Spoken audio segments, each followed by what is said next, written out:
been thinking about doing this for a while, so this is my very first vlog on GCSE and A-level English literature and English language texts.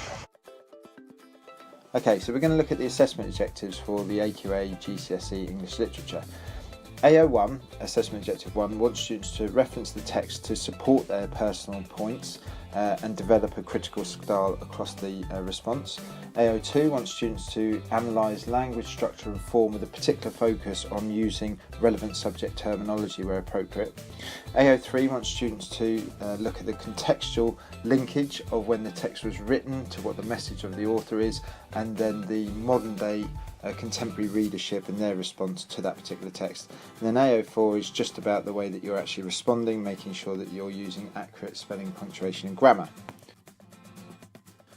Now when we start to look at the top band response, this is a level 6 criteria, you can start to see the way that they've become much more focused in terms of what they're looking for. So for Assessment Objective 1, we are really looking for a critical and conceptualised response where students use judicious or very precisely selected references to support their points.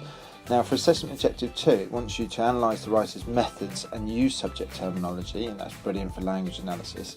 It doesn't specifically state structure or form, which is interesting because I get my students to embed that into their responses, which is what we're going to look at.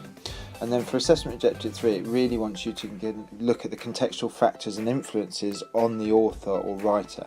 Now we're looking to get between 26 and 30 marks here, so we really are looking at the top end responses. But the key words there, convincing, critical, analysis and exploration, are really key to students understanding what they need to do in order to get that. Now one of the things students can do in terms of preparing for their exams is actually come up with pre-prepared responses to structure, form and context. Now in terms of structure, A Christmas Carol follows a Bildungsroman structure where we see Scrooge develop from stage 2 childhood innocence right through his adolescence into his adult experience. So in that way it follows a Bildungsroman structure where we look at the hero, the protagonist Scrooge, going on a particular journey through a rite of passage where he changes and undergoes a transformation, and then he ends up as this redeemed character at the end of the novel.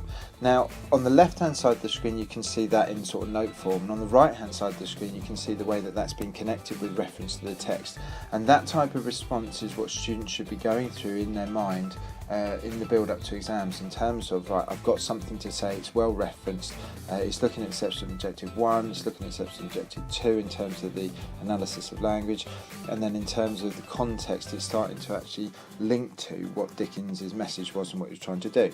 So this type of pre-prepared response. And then in terms of pre-preparing responses for form, that's also a good idea for students to do, and we can start to bring in some of the actual contextual knowledge that students have when we think about the writer's choice of form. So Dickens, in choosing to write a novel, was focusing directly on his middle to upper class literate audience, and I say literate because they're the ones that could read, they're the ones that had the money to buy the expensive books that were often gold leafed, and also they're the ones that were able to actually, once they'd read the book and understand the message, do something about it in terms of they had the financial backing to actually do something for society.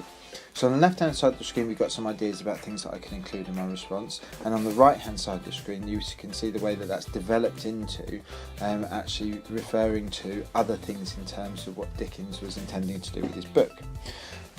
Pre-preparing the response, learning it and then starting to adapt it into essays is then the practice that the students. Now when students actually go into the exam, they're going to be given an extract from the text. This particular one is from the beginning of the book, around about stage 2, and what students are going to be asked to do is look at how the writer shares a particular theme or idea or focuses on a character or setting. So in this particular question we're looking at the theme of Christmas, and I've gone through and I've highlighted some aspects from the text that I might try to use in my response a little bit later on. And what's important is that I've tried to respond to the beginning of the text, the crisp leaves of holly, mistletoe and ivy reflected back the light, the middle of the text, and this is slightly beneath that, it was clothed in one simple green robe or mantle bordered with white fur, and then from the end of the text, its cheery voice, its unconstrained demeanour and its joyful air. Now by selecting quotes from the beginning, middle and end of the text, I'm basically trying to evidence to the reader that I've looked at the whole thing. if I'm looking at just quotes from the beginning of the text, or I might be missing something. But when you give a fair account of selection from the whole extract, then examiners look more favourably on. So then we focus on how to plan out a response. Now the way that I do it is like this, my map. I put the question right in the middle so I can constantly come back to it, and I can constantly think about what the key words in that question are. So it says, starting with this extract, how does Dickens present and develop the theme of Christmas in the novel? So I'm very clear about my focus on this theme, it's Christmas, and everything that encapsulates for me as the reader. Now at the top of the plan you can see the blue quotes. Well, they're from the extract, so I've got 1, 2 and 3 from the beginning, middle and end of the extract, and I've underlined the key words or phrases that I want to analyse when it comes to my iceberg.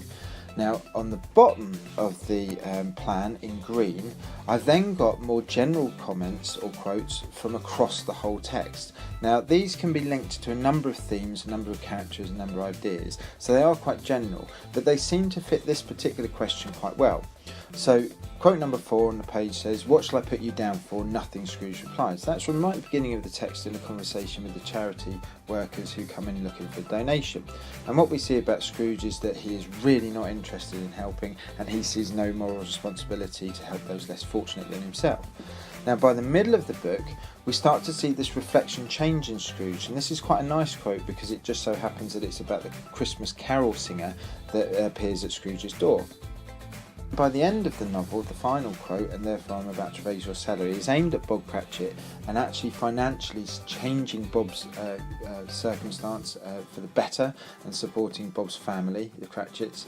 And we see this redeemed character in Scrooge actually being as good as his word and undergoing the change. So in terms of the Christmas theme, we see the charity, we see the redemption, and we see this rite of passage that Scrooge undergoes and becomes a much more positive and moral character. So when I'm asking students to respond to the text, the first thing that we have to focus on is the extract. That's what the question wants us to do, starting with the extract. So I take out my quote, the crisp leaves of holly, mistletoe and ivy reflected back the light, and I start to think about what that's actually showing me. So holly, mistletoe and ivy are recognised symbols of Christmas. So I'm pulling those particular words out of the text. Now they're all nouns. So my point, evidence and analysis, the first bit, just focuses on the type of sentence and what I'm actually being shown. When I iceberg, that's when I focus on a specific word in the larger quote, and that's where I'm really trying to hit that word judicious in the mark scheme. And I categorise that word and then I say something about it.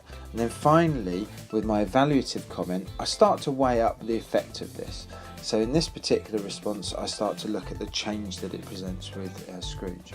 But I'm building up this sense of analysis. Now, what I'm doing in terms of AO1 is I'm referencing the text. AO2, I'm using technical linguistic terminology in the words declarative and noun.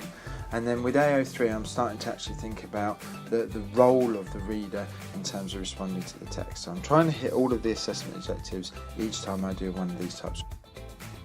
And then obviously once I've finished with responding to the extract, that's when I start to link to the whole text. Now these are usually more pre-prepared responses, they're usually a little bit more technical.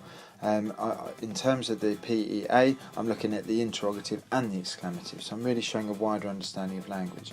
When I then start to focus on the connection to the evaluative comment and context, you can see the way that I'm able from that particular sentence to build in something a little bit more pre-prepared.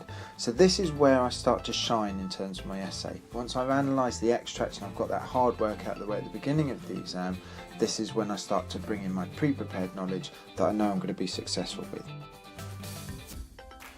And then you can start to see how this might work. So over the course of a year, I'm going to have written a number of essays where I've received feedback from my teacher, and I'm going to be starting to shape some really well considered and thoughtful responses to structure, to form, to context and to the language that Dickens uses. So it's like I'm magpieing the best bits of my responses and putting them together and then learning these and then starting to think about, right, how can I start to embed these into my essays to make it look like it's natural. So I've got two model grade 5 responses, one to structure and one to form, and they reference the text and they show a really good clear understanding that would get me that strong grade 5 or Old C. So I've got my model grade 6 response in terms of the language analysis from my PEA iceberg evaluative comment structure. I've put it into a paragraph so that you can see what it looked like on the page, and what's quite nice is that the analysis starts to build towards talking about context, and this will give me the opportunity to start bringing in my pre-prepared responses to structure, form or AO3 content. And then for this particular go, I'm going to take the structural paragraph and I'm going to think about how I can integrate that into my grade 6 plus analysis of language. Now, what I don't want to do is just sort of bolt it onto the end of the paragraph or shove it in the middle. I want to start thinking about how I can take these ideas and make them relevant to the question that I'm actually answering, because that's the most important thing. Examiners are going to see it very clearly when you're just trying to put in knowledge. They're going to see that and it's going to be quite obvious, and I don't really think you're going to get above a clear response, which would be a sort of level 3, level 4 response for that. Whereas if you really start to think about how you can apply the knowledge that you've learned to the specific question in a relevant way, that's when your response will really start to take a shape of its own. So the integration of your pre-prepared responses and how you do that is. So when you then put them together, you can start to see that actually you have to develop the response a little bit more in terms of being able to integrate it well. And this particular response looks at structure, introduces it towards the middle of the paragraph where I was looking at language, and then it actually starts to build in that sense of structure and understanding before linking it to the reader. And the last part of the paragraph is really quite effective in terms of reaching that grade 6, grade 7 integrated structure. And then just in a similar way, you can do the same with integrating the comment on form. So you pre-prepare your response to the focus on form, you look at what you're actually analysing in terms of the end of the novel, and then you start to integrate it into your response so that it gives that sense of relevance and sense that you actually are using it effectively to respond to the specific question that the examiners have asked. And then finally, remember, always keep looking, always keep your eye open for anything else that you can possibly find. I mean, every year when I've got another 30 or so students in front of me, they're constantly finding out new things, new interesting things, looking at different ways of actually interpreting a quote or looking at a character. So keep your eye open, keep everything that you're looking at relevant.